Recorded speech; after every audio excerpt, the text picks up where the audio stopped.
Welcome to the Have Mandolin Will Travel podcast. This is Waiting for a Denouement, Anna Karenina. There's going to be a few spoilers in here, including the gigantic one for the ending, but I figure anyone who is listening to a podcast about a classic novel probably already knows the event I'm talking about. Part 1. Introduction. Last year, June, my unofficial book club partner, tackled Leo Tolstoy's 1878 novel Anna Karenina and said it was one of the best books she'd read in recent memory. And she reads a lot. A writer herself, she was kind of in awe at how well crafted it was. So after I finished Babel, I decided to read it too. It's amazing.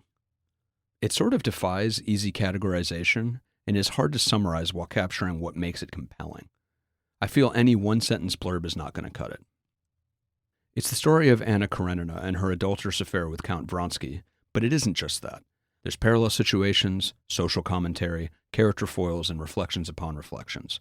The tone seamlessly flows from comic to tragic, light to heavy, hopeful to despairing. You should definitely read this book. It has more than earned its status. This is in no way going to be comprehensive or even a tenth of the thoughts I have about this novel. I'm going to start off with some things about the writing itself, and then focus in on a couple of things about Anna that I thought were really interesting. Note, the version I read was the Richard Pever and Larissa Volkonsky translation. June had done some research and found this one was really highly regarded. You have to be very careful with foreign language works in the public domain. Sometimes the really inexpensive versions have crappy translations. A few years ago, my mother told me she started a free version of Anna Karenina and thought it was really stilted and unengaging. Then she found a better translation and loved it. Part 2. The writing implements were exceptionally good. Mechanics. Writing. The writing in this book is masterful, with some of the deftest characterizations I've ever read. The characters, even the minor ones, feel fully realized, like they are real people who have wandered into the story, not characters the author has invented to fulfill a narrative function. The narration is third-person omniscient, with peeks into the character's perspective as it goes along, as if the narrator is commiserating with whoever the camera happens to be on. I found a thread on Reddit where the user The Wretched Hole said Tolstoy inhabits the characters as he narrates. It's a perfect description. Tolstoy delivers his characterizations incredibly quickly. I hesitate to use the word efficient as, to me, that has kind of a brute force, just the plot please connotation, but that really is the best word for it. He's great at simultaneous characterization, where he reveals things about someone via interplay with a second character, and this is partially how he can deliver so much so quickly. I think this is also why the characters feel so real. You don't just get a dossier description, you see them interacting with their environment and anticipating and reacting to each other. I'm really kind of amazed by Tolstoy's ability to juggle description, conversation, conversational subtext, and scene subtext for multiple characters at the same time. Take this early example about Oblonsky. The secretary came in with familiar deference and a certain modest awareness, common to all secretaries, of his superiority to his chief in the knowledge of business, approached Oblonsky with some papers and, in the guise of a question, began explaining some difficulty.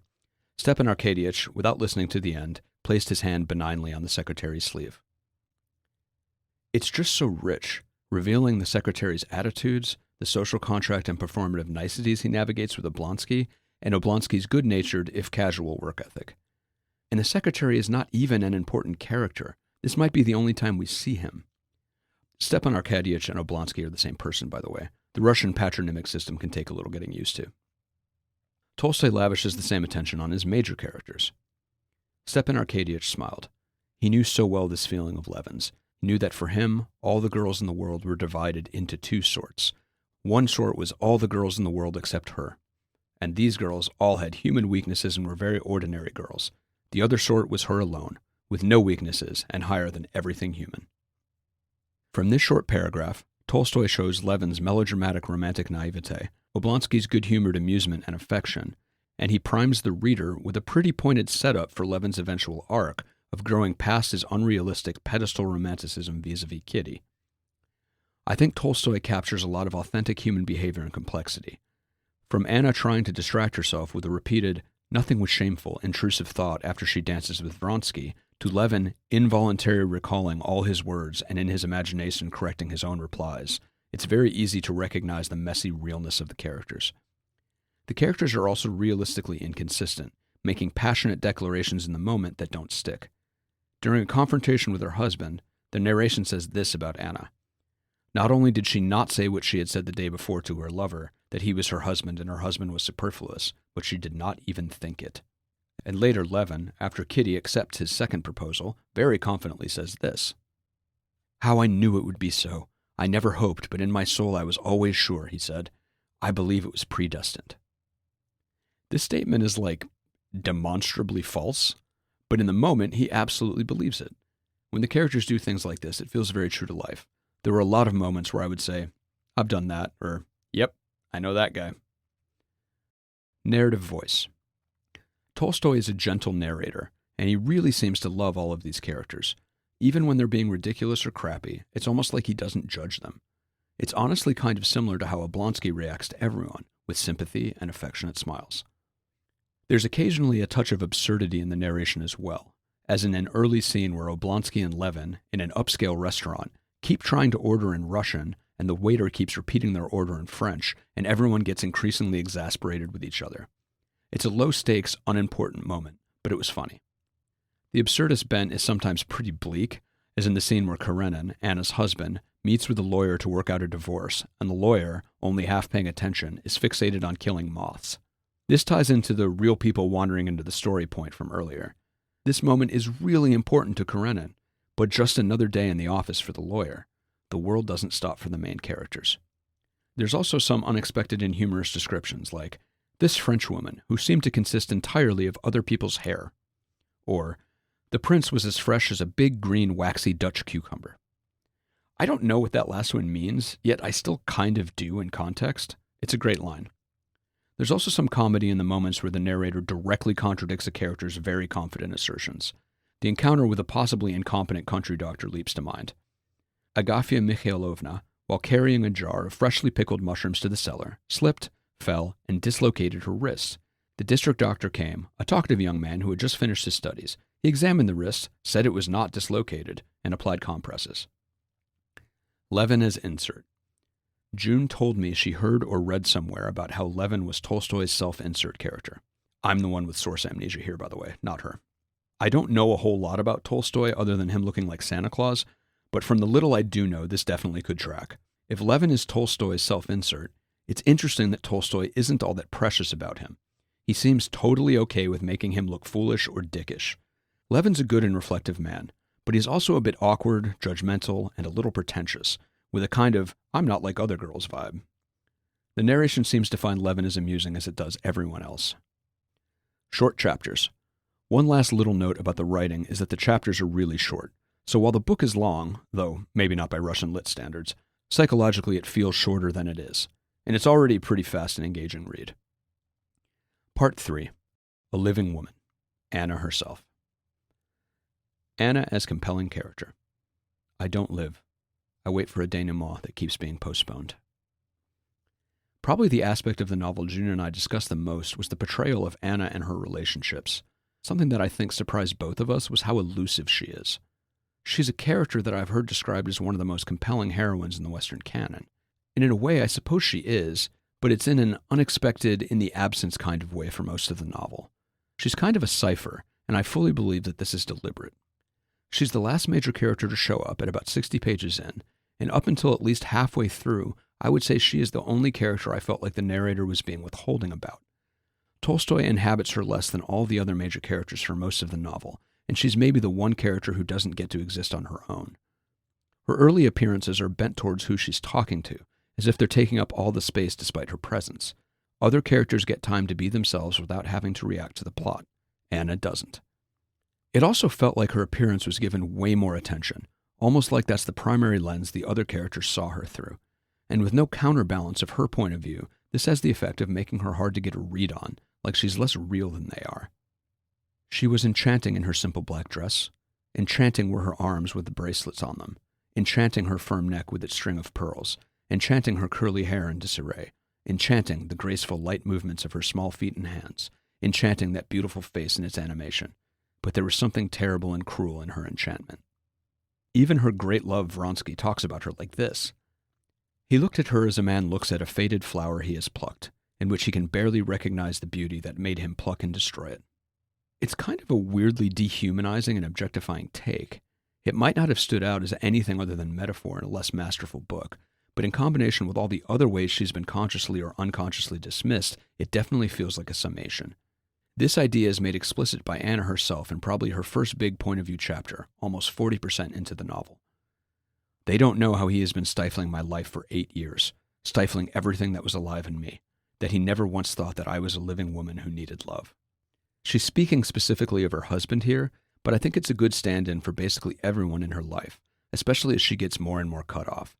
She goes from just being enchanting to a faded flower, to that adulteress. She's starved for people meeting her as a three-dimensional person, a situation that Tolstoy, by withholding so much of her, has made the reader complicit in. No one, not her husband, not Vronsky, no one understands her or makes much effort to. She has blown up her own life and still nothing has changed. The hole in her is not filled. Anna's final chapters are very compelling. Her sentences get longer, giving a kind of manic, fraying energy to her despair. Our lives are parting ways, and I have become his unhappiness and he mine, and it's impossible to remake either him or me. All efforts have been made. The screw is stripped. Ah, a beggar woman with a child. She thinks she's to be pitied. Aren't we all thrown into the world only to hate each other, and so to torment ourselves and others? The book's epigraph says, "Vengeance is mine," a quote about God's vengeance from the book of Romans. At first I thought that was meant to be a comment on Anna's punishment for her adultery, which seemed incongruous with how she was portrayed, but then June said that to her it was more likely meant to be Anna's words, and it clicked. Anna's at the mercy of others all the time, and is probably the most passive and reactive of the main characters. Her affair is the scaffolding for the entire novel, and we don't even get to see her make the decision to consummate it. Anna's suicide is her trying to take back control for an instant, to show everyone, to show the universe that she has some agency left. Her death, in pain and hopelessness, stuck with me for a while.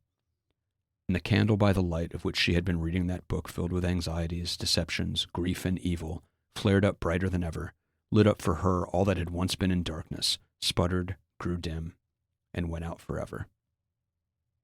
It stuck with me not in the least because it basically has no effect on the rest of the narrative. She's barely even referenced in the final 40 pages or so. The world just moved on. Anna and Vronsky. "I never boast. I never say anything that isn't true," he said softly, holding back the anger that was surging in him. "It's a great pity if you don't respect. Respect was invented to cover the empty space where love should be. But if you don't love me, it would be better and more honest to say so." Another thing June and I talked about a lot was how Anna and Vronsky's relationship was portrayed. It's not a passionate love story for the ages. It's actually very ill-defined. You see them meet on the train, but you don't see the relationship's inciting incident at the dance. You hear that maybe something happened, but it's all very vague, and you never really see them interacting with each other or enjoying each other. You never see them work together through adversity or work through a conflict in any meaningful way.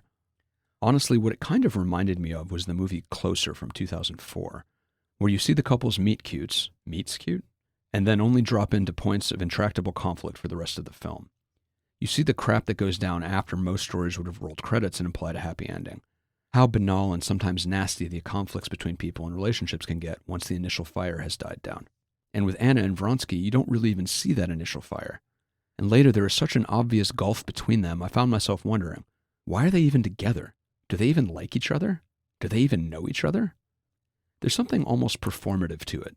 Like they both make romantic declarations of love on a very surface level, perhaps believed in the moment, but then unwittingly reveal them to be built on sand. It's subtle but pervasive. There were two small offhand comments that really encapsulated this for me. The first is when Anna, thinking of Vronsky and how much she loves him, says this: "All the traits of his character, which she was coming to know more and more, were dear to her." Not continuing to learn about, but coming to know. This is more than halfway through the book, and they've been together for potentially years at this point, and she's still just coming to know his character? Vronsky says something similar shortly after when looking at a painting of Anna. "One would have to know her and love her as I do to find that sweetest inner expression of hers," thought Vronsky, though he had learned of that sweetest inner expression of hers only from this portrait. They are hard to pin down as a couple. Vronsky himself would be more of a cipher than Anna if he espoused any kind of depth. He's uncomplicated and unreflective, and more than anyone else in the book, he just feels like a type. The good-natured, bored, and vaguely self-indulgent aristocrat. At first I thought he was going to be a far-from-the-madding-crowd Sergeant Troy dickhead type, but he wasn't. He's not insincere or cynically using anyone. He was like an okay guy, all things considered. We get almost nothing from him and nothing meaningful about him. He sure likes horses, I guess. The most we see from him, intellectually and emotionally, is during the race when he kills the horse he's riding on with the power of metaphor. There's extreme attention to detail in that scene, and he's very invested in the particulars of his horse and the race in a way we never see again, even or especially with Anna. He seems so out of his depth and oblivious to Anna's resentment and the crappy cycle their relationship is stuck in. He is somehow caught off guard that the same problems keep appearing, though nothing has changed since the last eruption. Also, and I'm not really the right person to unpack all the social implications of this, there is definitely something striking and kind of gross about how harshly Anna is judged by society as compared to Vronsky. I wonder how that played to Tolstoy's audience, or to the author himself. Right before Anna kills herself, she's people watching at the station, and she says this about a married couple. They said foolish things in an affected way only so that she would overhear them. Anna saw clearly how sick they were of each other and how they hated each other. The level of disgust she has for them is the kind of thing that happens when a self-loathing person's own situation is reflected back to them. And her assessment was pretty much exactly how I felt about Anna and Vronsky by the end. Though, without the disgust, I mostly felt bad for everyone involved in this giant mess. Part 4. Conclusion. Man, there's so much more in this novel to think about. I've barely mentioned Levin, the most important character other than Anna, his relationship with Kitty as a contrast to Anna and Vronsky, the incredibly powerful scene with Anna and her son, the tragedy of her backslide after a near-deathbed reconciliation with Karenin, Tolstoy's absolutely bang-on description of what it's like to be a new father, etc., etc. This novel is an embarrassment of riches. I don't really do rankings, but I'd say Anna Karenina is easily in my top 10 and probably top 3 favorite novels. An absolute masterpiece and a masterclass. So please, go read it. And read it with someone else if you can. There's a lot to talk about. Like seriously, how did Vronsky kill that horse? Originally published February 27th, 2024. This has been the Half Mandolin Will Travel podcast. I'm Matt Giuliano, and I hope you've enjoyed this piece. Check out halfmandolinwilltravel.com for a closer look at some of my other projects. Cheers, and happy listening.